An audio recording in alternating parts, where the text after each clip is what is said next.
Step on, wake up, brother, gon' rise with sun.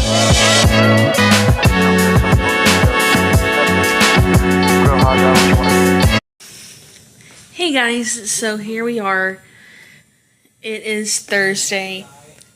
I got done with Act 2, Prologue, Scene 1, and Scene 2. So I'm a little bit ahead. So for the chorus, it's just one question. Paraphrase the chorus's speech. What type of poem is it? Romeo and Juliet, so paraphrasing it pretty much is that Romeo and Juliet fall in love with each other, and the hardest part is that they are supposed to be enemies. And the poem is a sonnet. Act 2, Scene 1, which is near the Capulet's orchard. What is Mercutio saying in lines 7 through 17, and what kind of tone does he have? He's trying to call out for Romeo, so to say something. I believe his tone is being silly to try to get Romeo to respond more quickly. What is the dramatic irony found in lines 16 through 21? The dramatic irony in this was that Rosaline was compared to Venus.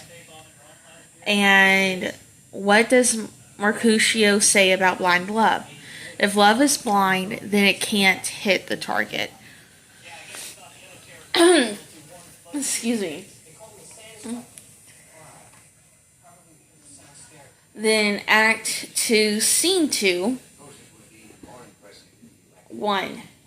Juliet is on the balcony outside of her bedroom, but cannot hear the words that Romeo says to himself as he looks at her from the hiding place below. Answer the following questions about lines 2 through 25. So A. Romeo repeats the light and dark images he introduced when he saw Juliet for the first time. Why does Romeo compare Juliet to the sun? Because her beauty is so bright. B. Why does he want the sun to kill the envious moon? Because it shines so dully to see Juliet. C. Why is the moon envious? Because Juliet is beautiful. D. Why does he compare Juliet's eyes to the stars? Because they're so bright and envious of everything that's going on.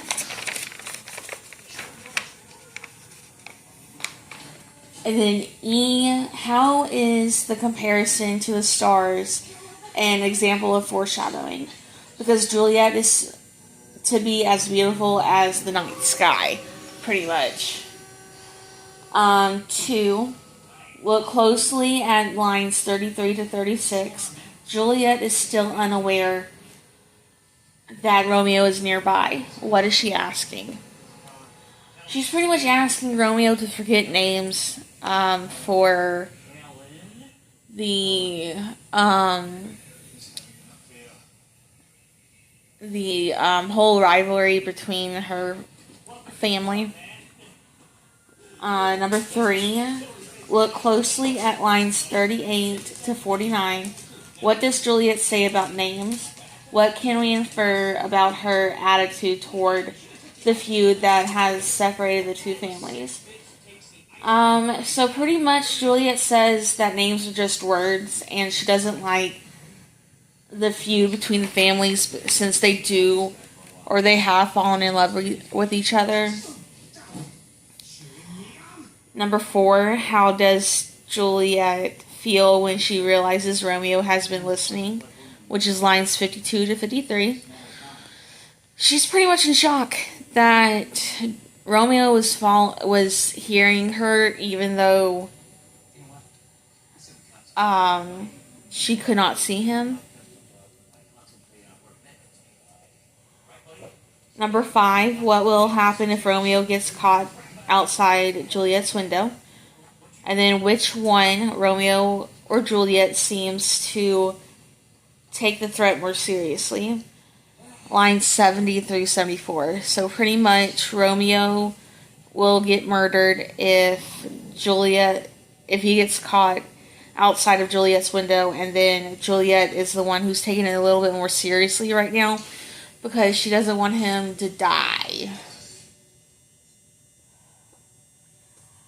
Explain or paraphrase Juliet. This is number 6. Explain or paraphrase Juliet's feelings of embarrassment in lines 95 through 105. Would you be able to... Okay, so... Okay, let's try to get this done before he barks again. Explain or paraphrase Juliet's feelings of embarrassment, which is lines 95 through 105. Would you be embarrassed as she is in a similar situation? She is embarrassed pretty much to love a Montague, and I wouldn't really be embarrassed by it. Our family's rivals, but sometimes you gotta... Sometimes if you're in love, you would do the miraculous different things.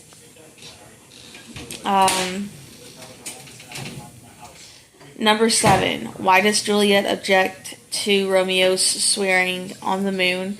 Lines 103 to 111, or 109 to 111. The moon pretty much changes, so she didn't want him to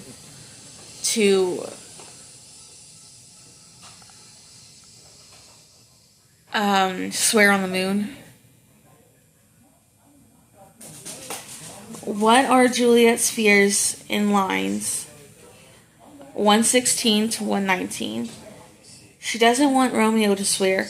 Pretty much, that's all it is. She doesn't want him to swear because if he loves her, he shouldn't swear to anything but on himself. What do you think changes Juliet's mind in lines 142 to 149? Pretty much that Romeo's love is true. Like, if Romeo's love is true, then she will send somebody out to him. Or send somebody out to a messenger to him. And if he doesn't come back with a letter or not, that's when she knows if his love is true. Number 10. Juliet is going to send someone to Romeo on the following day. For what purpose? Again, to see if his love is true. And if it is true, then the messenger will come back to Juliet with a when and where they can get married, so that they can get married. And then the last one, number 11. Do you think Romeo and Juliet are rushing into things, or are they just being hopeless romantics? Honestly, I believe they're just being hopeless romantics right now. Things can change throughout the play, and we'll find out more again throughout the play. So I will see everybody tomorrow, unless if I get more stuff for today. I don't ever slow up, no I don't take shit. I got no love for the fakeness. If you wanna play tough and wanna hate this, I'll always show up. I don't ever slow up, no I don't take shit. I got no love for the fakeness. If you wanna play tough and wanna hate this, I'll always show up and make a statement. I don't ever slow up, no I don't take shit. I got no love for the fakeness. If you wanna play tough and wanna hate this, I'll always show up and make a statement. Everything I do so instinctive and so passionate. Every word I move so descriptive like an adjective. I got a vendetta against people who patented being negative when you should be getting after it. I got facts over tracks, this and that. Spitting slow, spitting fast. I could roast, I could gas. Think I'm okay at last, but I don't know if that can erase all the past. And the pettiness, a reflection of the emptiness. Hilarious, you think you're worth my time, you're delirious. Mysterious, because you hide behind a fake exterior. Inferior, you know I'll always be a bit superior. Get off of me, this ain't no humble brag. I want you to hear words, you can say them back. I want you to feel free from the chains at last, and to believe in what you got, it was built to last, yeah. Now that I've been put through hell, I never got anyone's help. I had to do it all myself. I don't ever slow up, no I don't take shit. I got no love for the fakeness. If you wanna play tough and wanna hate this, I'll always show. Give it one more chance. Stop recording me, Heather. I will eat your food. Don't play with me.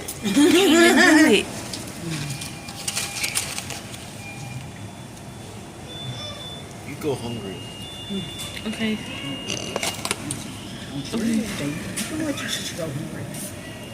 You know how many times other people took my food growing up? Including this one right here. Straws. Yeah, so it is April 21st. I'm supposed to be getting this video up from Friday. I'm sorry. I've been kind of busy. With Friday being Good Friday, Saturday being my birthday, and then yesterday being Easter Sunday. This weekend's been flying by really quick. And I've been on the go since Friday, pretty much.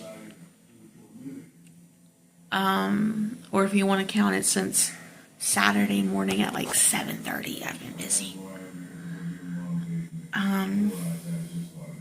Then I am in the middle of getting May planned out, at least the last few days of April into the first few days of May planned out in my new planner that I got today. I'm trying to get that all planned out.